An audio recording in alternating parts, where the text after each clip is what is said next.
Julien, bonjour. Bonjour. Tu es le fondateur de Cedexis, l'aiguilleur du net. Absolument, j'ai cette chance. Ça veut dire quoi l'aiguilleur du net? Alors il faut savoir que l'Internet, c'est à peu près 50 000 réseaux interconnectés entre eux et que ça se passe plus ou moins bien. Il y a des zones qui marchent bien, des zones qui marchent moins bien, des moments de la journée qui marchent bien, des moments de la journée qui marchent moins bien. Et le principe, c'est de collecter des milliards d'informations sur l'état de santé de tous les clouds, tous les CDN, tous les data centers, tous les peerings du monde. Et grâce à ces données, en temps réel, aiguiller chaque internaute pour sélectionner la meilleure route réseau, le meilleur serveur pour, au final, gagner en performance, gagner en SEO, gagner en visibilité, en prix, parce que l'idée c'est quand même d'économiser là-dessus, et enfin d'assurer 100% de disponibilité. Alors tu as eu un prix récemment qui vient en fait valider l'ensemble de ta stratégie. Absolument, après 5 heures d'audit intense, on a gagné le prix Ernst & Young Entreprise d'avenir. Ils hésitaient entre Born Global et Entreprise d'avenir, donc quelque part les deux me faisaient très plaisir. Et c'est le principe justement de pouvoir projeter, d'avoir une vision sur l'impact de l'Internet. Aujourd'hui, le problème, ce n'est pas le device, c'est le delivery. Comment faire en sorte qu'une information qui est affichée à Paris en moins d'une seconde puisse mettre aussi une seconde à être affichée au fin fond de la Chine ou au fin fond de l'Afrique.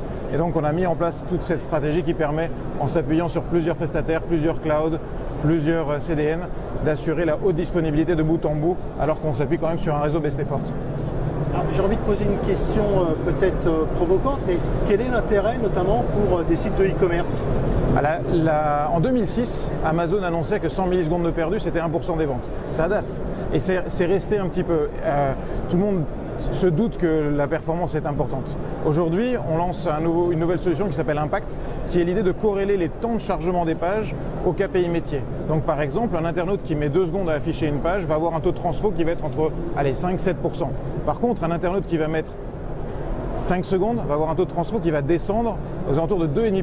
Et un internaute qui va accéder à cette même page en plus de 10 secondes va avoir un taux de transfo à 0,5%. Notre métier étant d'accélérer, celui qui a 10 secondes, on va le ramener à 7 secondes, celui qui a 7 secondes à 3 secondes, etc. Et du coup, gagner en performance.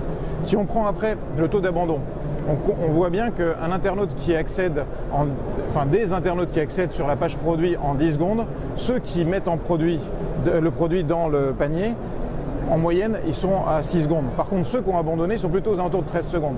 Donc là, on voit bien l'impact de la performance sur le taux de transformation et sur le taux d'abandon des éditeurs de contenu en ligne et des sites de e-commerce. Donc en fait, à partir d'une solution qui permet d'être sûr d'afficher rapidement une page, une information, en fait, on développe le business des sites de e-commerce. Exactement. Nous, on est spécialisé dans la partie immergée de l'iceberg de l'Internet. Maintenant, il faut démontrer à des directions marketing que la performance, elle est cruciale pour transformer plus et pour éviter de capter un maximum de monde pour que tout ce monde-là abandonne parce que le site est trop lent. Merci beaucoup, Julien. Merci à vous.